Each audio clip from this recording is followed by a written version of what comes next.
राजधानी लखनऊ के अंसल क्षेत्र अंतर्गत स्थित पिपलेश्वर महादेव मंदिर को लेकर गंभीर विवाद सामने आया।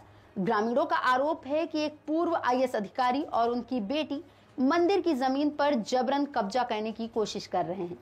इस घटना को लेकर ग्रामीणों में गहरा आक्रोश है। घटना के विरोध में गौ सेवा परिषद और भारतीय किसान मंच के राष्ट्रीय अध्यक्ष देवेंद्र तिवारी भी ग्रामीणों के समर्थन में उतर आए हैं। देवेंद्र तिवारी ने कहा, यह केवल मंदिर पर कब्जा करने का प्रयास नहीं बल्कि हमारी आस्था पर हमला है। पिपलेश्वर महादेव मंदिर वर्षों पुराना धार्मिक स्थल है जिसकी सेवा संभाल यहाँ के ग्रामीण करते आए हैं।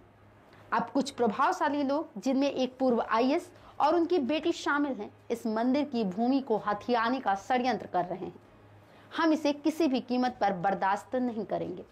यदि प्रशासन ने समय रहते कार्रवाई नहीं की तो भारतीय किसान मंच और गौ सेवा परिषद सड़कों पर उतरकर बड़ा आंदोलन करेगी। ग्रामीणों ने भी एकजुट होकर प्रशासन से मांग की है कि मंदिर की भूमि को अतिक्रमण से मुक्त कराकर दोषियों के खिलाफ सख्त कार्रवाई की जाए। मामले ने तूल पकड़ लिया है और अब निगाहें प्रशासनिक कार्रवाई पर टिकी हुई हैं। अध्यक्ष जी, क्या कार्यक्रम है पिपलेश्वर धाम पे और क्या यहाँ की जो जेन्युइन समस्याएं थी जिसको लेकर के आप लोग आवाज उठाए और आज यहाँ पे काफी कोई आईएएस अधिकारी हैं इसको कब्जा करने का प्रयास कर रहे हैं, तो क्या है? लगातार ये 200 वर्ष पुराना यहाँ के ग्राम देवता है पिपलेश्वर महादेव। यहाँ पे माता जी विराजमान है और यहाँ पे हमारे भगवान जो है बजरंगबली का भी निवास है और ये बहुत प्राचीन मंदिर है। और इसके पूर्व आईएएस ओएन सिंह और उनकी बेटी सृष्टि सिंह, जबकि उनसे इस मंदिर से कोई लेना देना नहीं है, लेकिन उसके बावजूद भी यहाँ के इनके पीपल के जो हमारे ब्रह्मदेव बाबा हैं, इनकी डालों को बड़ी बड़ी डालों को कटवा दिया जिससे मंदिर क्षतिग्रस्त हो गया था। उसे पुनः सभी लोगों ने मिल करके जीर्णोद्धार किया। जब हमें इसकी सूचना अयोध्या धाम से मिली कि इस तरह का वहाँ पे मंदिर को तोड़ने की साजिश हो रही है और पेड़ को काटा जा रहा है, तो मैं तत्काल यहाँ पर आया। जब यहाँ पर क्योंकि वो नौकरशाह रहे हैं पूर्व, इसलिए उनका प्रभाव ज्यादा था, तो मैं माननीय उच्च न्यायालय में गया। उच्च न्यायालय ने तत्काल सुनवाई की और वो भी आश्चर्य में थे कि ऐसे क्यों कोई हिंदू कम्युनिटी का लोग क्यों पीपल के पेड़ को काटेगा।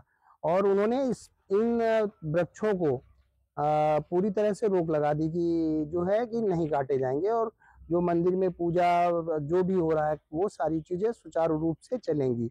और आप खुद ही देख सकते हैं कि 200 वर्ष से ऊपर का पीपल का पेड़ है, बरगद का पेड़ है। ऐसे स्थानों को ओएन सिंह अपने प्रभाव से, अब जब कोर्ट ने मना कर दिया तो उसके बाद वो एलडीए में लगातार दबाव बना करके इस मंदिर को क्षति पहुंचाना चाहते हैं।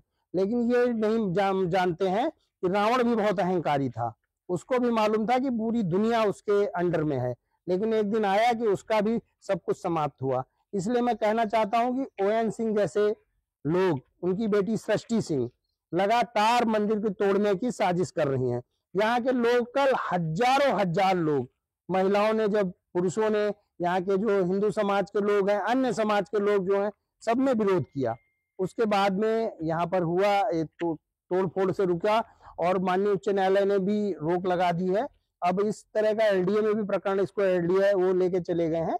लेकिन हमें पूरा भरोसा माननीय योगी आदित्यनाथ जी पर है और सरकार पर है कि अगर इस वृक्ष को, इस मंदिर को, पिपलेश्वर धाम को जरा भी क्षति पहुंचाई गई किसी भी विभाग द्वारा, तो भारतीय गौ सेवा परिषद, भारतीय किसान मंच सड़कों पर होगा और मैं भूल जाऊंगा कि सरकार किसकी है। इसलिए मैं चेतावनी देना चाहता हूं एलडीए को कि कोई ऐसी गलत हरकत ना करे उनके दबाव में आकर, जिससे हमारे मंदिर को, हमारे जो पिपलेश्वर धाम है, पीपल वृक्ष है, उसको और बरगद जैसे पेड़ को क्षति न पहुंचाई जाए। और यहाँ के हजारों लोग आकर के रोज प्रतिदिन यहाँ पे पूजा करते हैं क्योंकि ये ग्राम देवता है। और आप देख सकते हैं कितना भव्य और दिव्य मंदिर है। अगर इसको रेनोवेट कर रहे हैं, एक तरफ मुख्यमंत्री जी लगातार करोड़ों रुपए खर्च करके मंदिरों को कह रहे हैं कि ठीक किया जाए, तो अगर कर रहे हैं लोकल लोग तो उन्हें क्या दिक्कत है, मैं नहीं समझ पा रहा हूँ। लगातार लोकल कम्युनिटी के लोग जो यहाँ पूजा करने आते हैं, ओएन सिंह और उनकी बेटी से उन सभी लोगों को खतरा बना हुआ है कि किसी साजिश के तहत वो फंसा सकते हैं किसी को भी, क्योंकि उच्च पद पर रहे हैं, रिटायर हो गए, लेकिन उनकी जो अभी भी मंदिरों के प्रति और पीपल जैसे वृक्षों को काटने की मानसिकता जो है वो बहुत दूषित है। और प्रभु इसका दंड उन्हें देंगे, हम लोग क्या देंगे, हम लोग छोटे लोग हैं, लेकिन प्रभु दंड देंगे। लेकिन मैं एलडीए को भी चेतावनी देना चाहता हूं कि अगर यहाँ से पत्ती भी हिली तो पूरा प्रदेश हिलेगा, क्योंकि अब यहाँ सिर्फ मंदिर की बात है, आस्था की बात है हम लोगों की, और पूरे प्रदेश और देश की आस्था एकदम सनातन धर्म पे है, और ये इस पे कुछ भी नुकसान करना सीधे सनातन धर्म पे हमला है।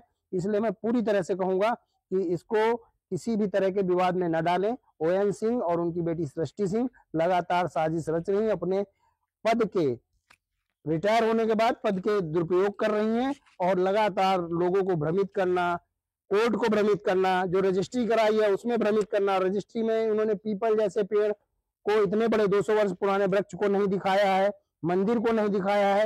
एक तरह से उस रजिस्ट्री को कैंसिल होना चाहिए, जो रजिस्ट्री उनकी बगल के प्लॉट की है उसको भी कैंसिल होना चाहिए। और मैं पूरी तरह से सरकार से और एलडीए से और उच्च अधिकारियों से मांग करता हूं कि यहाँ पर सुरक्षा व्यवस्था भी ठीक की जाए, जिससे वो लोग आकर किसी भी तरह से हमारी मूर्तियों को खंडित एवं अन्य कोई चीज न कर सकें। जय गौ माता की, जय भारत माता की, जय पिपलेश्वर महादेव।